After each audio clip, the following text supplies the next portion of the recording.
በዚህ በሁለተኛ ፓርታችን የምንመለከተው ዩኒት 3 ምንድነው ኮቴጅ ኢንዱስትሪ ኤንድ ኢኮኖሚክ ላይፍ ምንድነው ኮቴጅ ኢንዱስትሪ ኤንድ ኢኮኖሚክ ኢምፓክቱስ ምንድነው የሚለውን ነገር እንመለከታለን ሶ at the end of this subtopic students learn about describe the nature types of cottage industry in the 19th century ይሄ ኮቴጅ ኢንዱስትሪ የምንለው ምንድነው ቀላል ኢንዱስትሪዎች ቀለል ያሉ ላይት ኢንዱስትሪዎች በኢትዮጵያ በ19ኛ ክፍለ ዘመን ላይ ነበሩ ስለዚህ ምን አይነት ታይፕ ነው ያላቸው ኔቸራቸው ምን ይመስላል እንዲሁም ደግሞ ኢኮኖሚን እንዴት አድርጎ ነው ሰፖርት የሚያደርገው ለምን ፐርፐዝ ነው ሲውል የነበረው የሚለው ነገር እንመለከታለን የሱ ደግሞ ሊሚቴሽኑ ምንድነው what was the limitation of the cottage industry in Ethiopia in the 19th century የሚላቸው ነገሮችን እንመለከታለን ማለት ነው so what does mean cottage industry የሚለውን ነገር ማወቅ ተገቢ ነው cottage industry it is a small scale production of carried out the home or within village using simple tools and the family labors ይሄ cottage industry በቀላሉ ምንድነው ቀለል ያሉ ኢንዱስትሪዎች በጣም ሄቪ ያልሆኑ ብዙ ቴክኖሎጂ የማይጠይቁ ብዙ ነገሮችን ኮስት የማናረገው በቀላሉ ፕሮዲዩስ ማድረግ የምንችለው ኮቴጅ ኢንዱስትሪ ይባላል ይሄ ኮቴጅ ኢንዱስትሪ በኢትዮጵያ በ19ኛ ክፍለ ዘመን ላይ ነበሩ ማለት ነው so in 19th century in Ethiopia cottage industry were important parts of traditional economy ስለዚህ በዛን ሰዓት ኢትዮጵያ ፕራክቲስ ሲታረግ የነበረው ትራዲሽናል ኢኮኖሚ ነው ስለዚህ ይሄ ኮቴጅ ኢንዱስትሪ ደግሞ ለዚህ ለትራዲሽናል ኢኮኖሚ በጣም አስተዋጽኦ ሲያረግ ሰፖርት ሲያረግ ነበር ምክንያቱም ሰዎች በዴይ ቱ ዴይ ላይፋቸው ላይ ላይፋቸውን ኢዚ አርገው ቀለል አርገው እንዲኖሩ በጣም የራሱ የሆነ አስተዋጽኦ አበርክቷል so the nature of this economic life of cottage industry ምንድነው የኮቴጅ ኢንዱስትሪ ኢኮኖሚ ኢምፖርታንሱ የሚለውን ነገር ማየት ያስፈልጋል so Ethiopian economy in the 19th century was mainly depending on agriculture based not only in the 19th century but also until today እስከ ዛሬ ድረስ እስከ 21ኛው ክፍለ ዘመን ድረስ የኢትዮጵያ ኢኮኖሚ አብዛኛው ፓርት በአግሪካልቸር በግብርና ቤዝድ ሆነ ነው ማለት ነው ስለዚህ ይሄ ኮቴጅ ኢንዱስትሪ ደግሞ እነዚህ አግሪካልቸር ኢንዱስትሪዎችን ሰፖርት የሚያደርገው ነው ማለት ነው በዛን ሰዓት የነበረው 19ኛ ክፍለ ዘመን ላይ የነበረው የፕሮዳክሽን ፕሮሰሱ ምንድነው subsistence oriented ነው hand to mouth ይሄ subsistence means hand to mouth ያው ሰዎች የግብርና ፐርፎርም ካደረጉ በኋላ ወይም ፋርሚንግ ከተደረገ በኋላ የሚመረተው ምርት ለሌላ ለፋርዘር ኢንቨስትመንት ሳይሆን ለሌላ አገልግሎት ወይም አቅምን ለማሳደግ ለእድገት ለዴቨሎፕመንት ሳይሆን ያው ለመብላት ነው ከቤተሰብ የማያልፍ ነው ስለዚህ ይሄ subsistence oriented economy ነው ማለት ነው it's supported by cottage industries and trade ይሄ በ19ኛው ክፍለ ዘመን ላይ የነበረው የኢትዮጵያ ኢኮኖሚክ ላይፍ በዛን ሰዓት አንደኛ አግሪካልቸር ቤዝድ ነው ኢኮኖሚ ብቻ ግብርና ብቻ ነው ዋና መሰረቱ ምሰሶ ግብርና ላይ ነው የተመረተው ምርት ደግሞ ከእጅ ወደ አፍ ነው እነዚህ ነገሮች ደግሞ ሰፖርት የሚደረገው በእነዚህ በላይት ሆኑ ኢንዱስትሪዎች ይደገፋሉ ማለት ነው ለምሳሌ most of the people depending on farming አብዛኛው የኢትዮጵያ ማህበረሰብ እስከ ዛሬ ድረስም 85% ፋርመሮች ናቸው farmers based on agriculture በአግሪካልቸር የሚተዳደር ህዝብ ነው ያለን ስለዚህ ፋርሚንግ ነው herding or breeding of animals and handcrafts for the survival ለሌላ ለፋርዘር ኢኮኖሚክ አድቫንስመንት ሳይሆን ለሰርቫይቫል ብቻ የሚደረግ የኢኮኖሚ ስርዓት ነው የነበረን በኢትዮጵያ በ19ኛ ክፍለ ዘመን ላይ። አሁን እየተሻሻለ በዚህ ደረጃ አሁን ጥሩ ደረጃ ላይ ይገኛል። ነገር ግን በ19ኛ ክፍለ ዘመን ላይ የነበረው ሁኔታዎች አንደኛ ፋርሚንግ ነው፣ ሁለተኛ አኒማል ሃዝባንደሪ ነው፣ ሌላ ሃንድ ክራፍቶች ናቸው። እነዚህ በሙሉ የሚደረጉት ለሰርቫይቫል ፐርፐዝ ነው ማለት ነው። So the major cottage industries that's found in the 19th century in Ethiopia እነማን ናቸው? ዋና ኮቴጅ ኢንዱስትሪ የምንላቸው ወይም ላይት ኢንዱስትሪ ብለን የምንጠራቸው በኢትዮጵያ የሚገኙ እነማን ናቸው? The common cottage industries that's including the first one is weaving ይሄ የጨርቃ ጨርቅ ኢንዱስትሪዎች ለምሳሌ ክሎዝ፣ ትራዲሽናል ጋርሜንቶች በእጅ የሚሰፉ እነዚህ ሸማኔዎች የሚሸምኑ የጨርቃ ጨርቅ ኢንዱስትሪ በዛን ሰዓት ቀለል ያሉ ኢንዱስትሪዎች በ19ኛ ክፍለ ዘመን ላይ ነበረ። ሌላ ፖተሪ ወርክ እነዚህ ከጭቃ ከጡቦች የሚሰሩ የተለያዩ የሸክላ ስራዎች በሙሉ በኮቴጅ ኢንዱስትሪ ውስጥ የሚመደቡ ናቸው። እነዚህ የሚሰሩት ለምንድን ነው? ለሃውስሆልድ ፐርፐዝ ነው። ለፋርዘር ገቢ ጄኔሬት ለማድረግ ሳይሆን ለቤተ መገልገያነት የምንጠቀምባቸው። ሌላ ሜታል ወርክ ራሱ አንዱ ኮቴጅ ኢንዱስትሪ ነው። በእጅ ብረታ ብረቶች ሰዎች በእጃቸው ይቀጠቅጡና በተለያዩ ሼፕ አዘጋጅተው የተለያዩ ቱሎችን ይፈጥራሉ። ለምሳሌ ዊፐንስ፣ ፋርሚንግ ኢኩፕመንትስ ኦር የግብርና ስራ ኢምፕሊሜንት የምናደርጋቸው ቱሎች በሙሉ በላይት ኢንዱስትሪ ወይም በሜታል ወርክ ውስጥ የሚመደቡ ናቸው። ሌላ ሌዘር ወርክ ይሄ ቆዳና የቆዳ ምርቶች ለምሳሌ ጫማ፣ ቦርሳ፣ እነዚህ የመሳሰሉ ነገሮች በዛን ሰዓት በቀላሉ ፐርፎርም ሲደረጉ ነበረ። ውድ ወርክ የመጨረሻ ምንድነው? ውድ ወርክ ፋርኒቸሮች። እነዚህ ፋርኒቸሮች በአሁኑ ሰዓት በዘመናዊ መልክ የሚሰሩ ያኔ በ19ኛ ክፍለ ዘመን ላይ ኢትዮጵያውያን በእጃቸው እንጨቶችን እየጠረቡ የተለያዩ ቅርጻ ቅርጽ ያለው ፋርኒቸሮችን ያዘጋጁ ነበረ። ስለዚህ ይሄን የሚያዘጋጁት ለምንድነው? ለሃውስሆልድ ፐርፐዝ ነው እንጂ ሌላ ኢንካም ገቢ ጄኔሬት ለማድረግ እንዳልሆነ ይታወቃል። ስለዚህ for the survival ነው።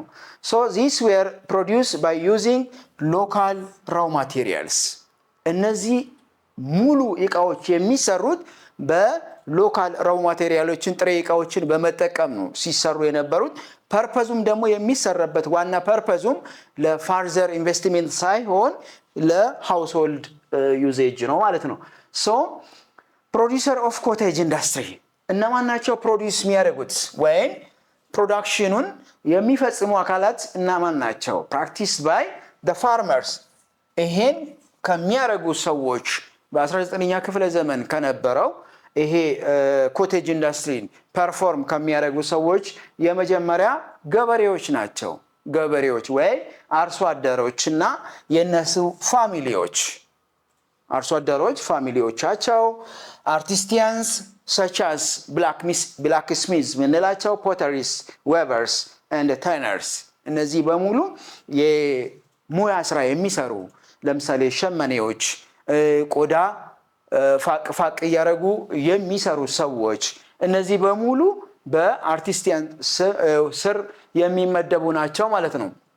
ኦኬ ምንድነው ሮሉ የኮቴጅ ኢንዱስትሪ በኢኮኖሚ ላይ በኢትዮጵያ ኢኮኖሚ ላይ በ19ኛ ክፍለ ዘመን ላይ የነበረው ሮል ምን ይመስላል? the cottage industry played an important role in the economy ምንም እንኳ ፋርዘር ኢንቨስትመንትስ ባይጠቅምም እንኳ ሰዎች በዛን ሰዓት ራሳቸውን ሰርቫይቭ አድርጎ እንዲኖሩ ጠቅሟቸዋል። ለምሳሌ የመጀመሪያ supplying tools and household goods ቤት ውስጥ የምንጠቀማቸውን መገልገያዎችን እንድንጠቀም ረድቶናል። ሁለተኛ supporting local markets በዛን ሰዓት የነበሩ ሎካል ማርኬቶችን ያው ማርኬት በሁለት ይካፈላል፣ ኢንተርናሽናል እና ሎካል ማርኬት።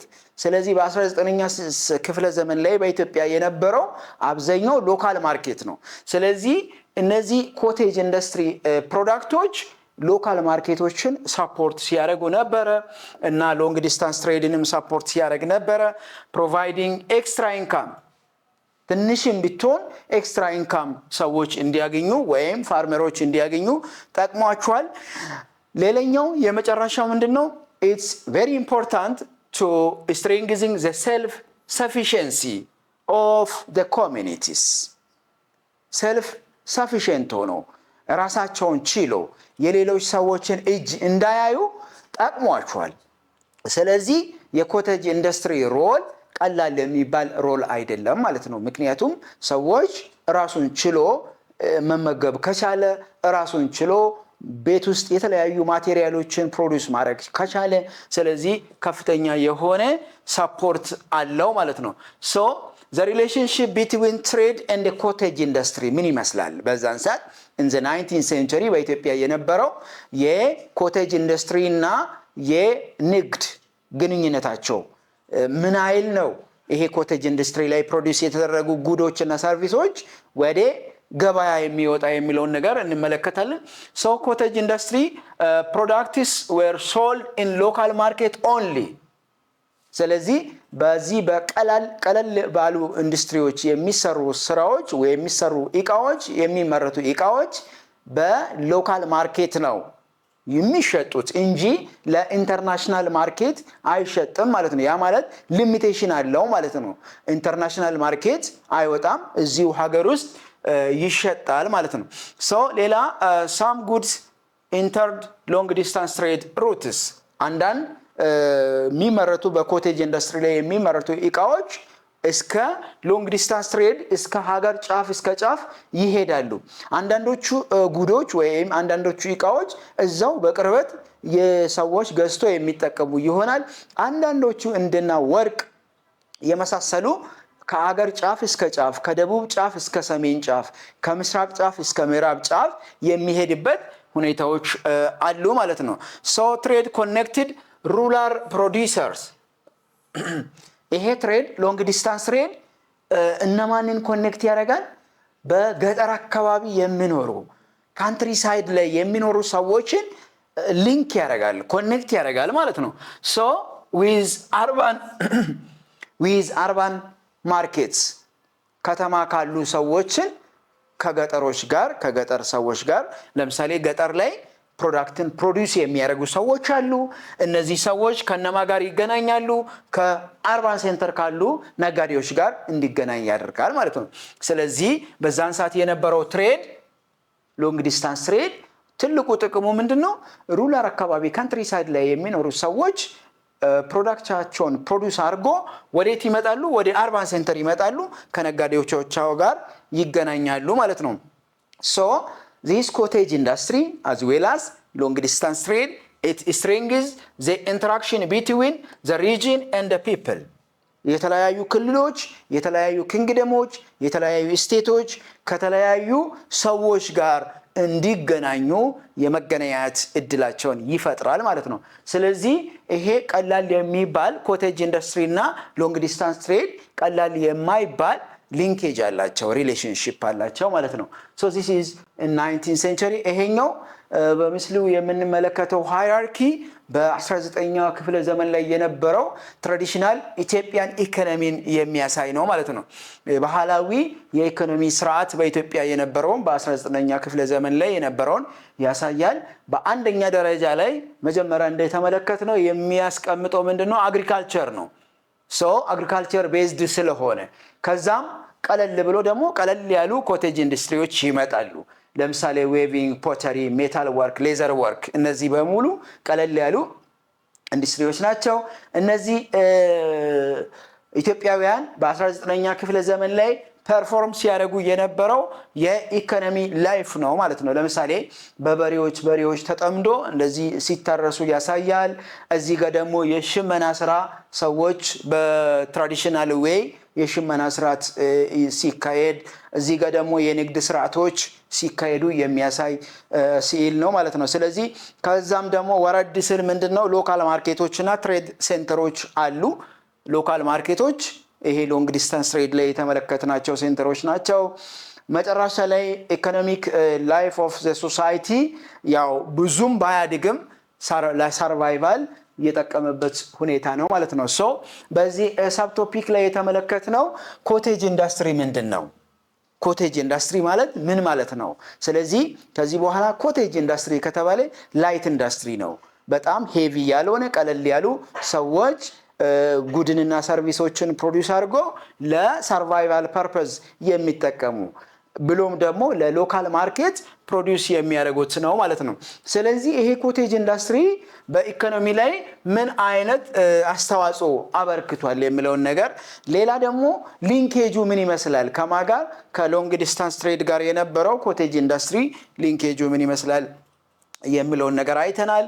the decline of cottage industries that is Ethiopian limited the industrial developments before 1941 ስለዚህ እስከ 1941 ድረስ የነበረው የኢንዱስትሪ እድገት የኢንዱስትሪ ዴቨሎፕመንትስ በኢትዮጵያ ሊሚትድ ነው። ምክንያቱም ቴክኖሎጂ ብዙም ዘልቆ ያልገባበት ታይም ስለነበረ ፕሮዲዩስ የሚደረጉ ነገሮች በሙሉ ለሰርቫይቫል እና ለሃውስሆልድ ፐርፐዝ የሚውሉበት ነው። this weekend that later increased the dependency of important manufactured ጉዶች ላይ ዲፔንድ እንድንሆን አድርጓል። ስለዚህ በዛሬ ቪዲዮአችን የተመለከትነው ይሄን ይመስላል። ስላዳመጣችሁ እጅግ አድርጌ አመሰግናለሁ።